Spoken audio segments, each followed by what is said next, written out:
46 లక్షల కోట్ల బడ్జెట్ అయితే మన అమరావతి రెయిన్ జోన్ కంట ఎంత కేటాయించారో తెలుసా అండి? ఈ రోజు పేపర్లో వచ్చింది 1000 రూపాయలు ఇచ్చారట.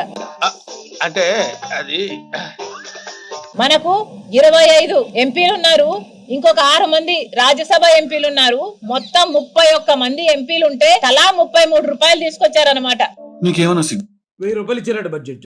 46 లక్షల కోట్ల బడ్జెట్ కేంద్రంలో. మనోడు 25 నాకు ఇస్తే మొత్తం దులిపెత్తనన్నాడు. అక్కడ ఢిల్లీకి వెళ్ళి మామూలు ఇంకా నేను భూమి మీద అయితే నన్ను 2 అడుగులు పైన నడుస్తున్నాడు.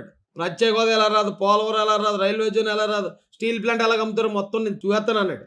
25 అడిగితే 31 ఇచ్చారు మనోళ్ళు. మనోళ్ళు ఎర్రోళ్ళు కదండి.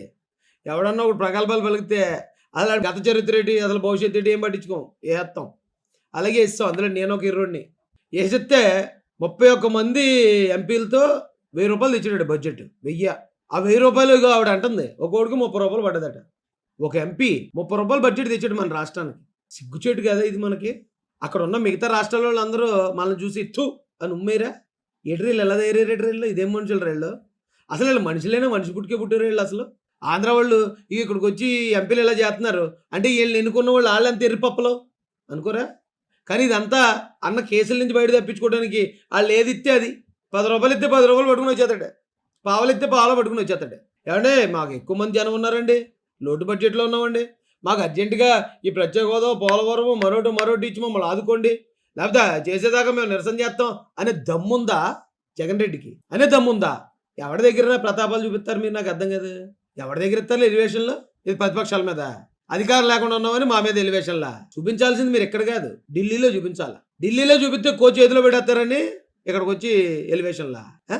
కనీసం సిగ్గు లేదురా బాబు. 1000 రూపాయలు బడ్జెట్ తెస్తారు. మీ ఎవరే బాబు, మా చంద్రబాబు నాయుడు గారు, లేకపోతే మా లోకేష్ గారు, మా పవన్ కళ్యాణ్ గారు అంటే అరే వాళ్ళు అంటారు, వాళ్ళు అలాగే అంటారు, వాళ్ళు విమర్శించేస్తారు మమ్మల్ని అని చెప్పొచ్చు. మీ అన్న తోడబుట్టిన సెల్లిరా బాబు, సెల్లి. చిన్నప్పటి నుంచి కలిసి పెరిగిన సెల్లి చెప్తుంది, ఎరా బుద్ధి ఉందా లేదరా, అన్నం తిన్నారు గడ్డి తిన్నారు ఎదవల్లరా. 30 మంది ఉండి ఒకడు 30 రూపాయలు ఎత్తారని అడుగుతుంది ఆవిడ. చెప్పండి సమాధానం ఆవిడకి.